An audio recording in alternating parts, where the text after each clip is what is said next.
اللہ ہمیں اس سے قوم لوط پہ بھی عذاب آیا. ہم جنس پرستی، مرد مردوں سے بدکاری کرتے. حضرت نوح نے سمجھایا کہ یہ کام درست فطرت کے خلاف ہے، یہ کام درست نہیں. جب انسان یہ کام کرتا ہے تو زمین اور آسمان کانپتے ہیں.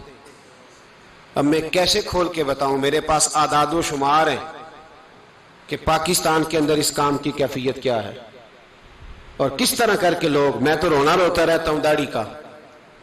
لوگ کئی دفعہ کہتے ہیں حضرت صاحب پہلے بھی آئے تھے تو داڑھی کی بات، پھر بھی آئے تو داڑھی کی بات. تو میں رونا روتا ہوں، اس لیے روتا ہوں کہ جو کلین شیو نوجوان ہوتا ہے وہ امرد کے حکم میں ہے، اس پر وہی حکم لگتا ہے جو عورت پہ لگتا ہے. اس کے ساتھ مرد کا اٹھنا بیٹھنا اسی طرح ناجائز ہے جس طرح عورت کے ساتھ.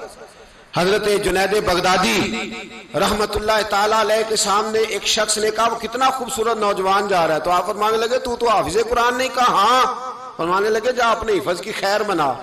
وہ شخص کہتا ہے میں نے اس بغیر داڑھی والے کلین شیو نوجوان کو بری نظر سے دیکھا، مجھے قرآن پاک ہی بھول گیا، سارا قرآن پاک بھول گیا. اور کتنے سال میں دعائیں کرتا رہا، بیت اللہ کے طواف کرتا رہا، میں یاد بھی کرتا تو نہیں ہوتا. کیسے اب تو ہمارا نعت کہاں بیوٹی پارلر سے ہو کے آتا ہے، ہم کسی اور کو کیا پیغام دیں.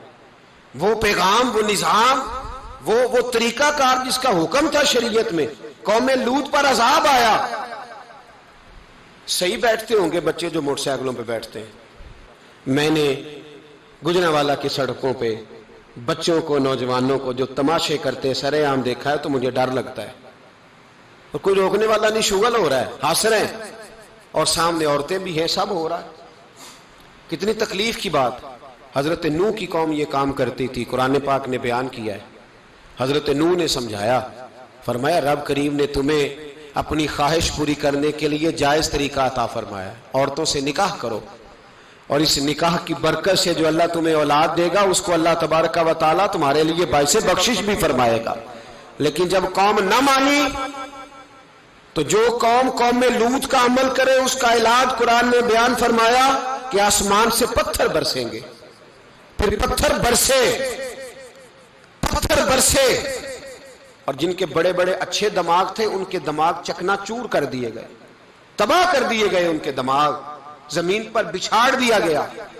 اللہ مہلت دیتا ہے، لیکن اس کا مطلب یہ نہیں کہ انسان توبہ ہی نہ کرے.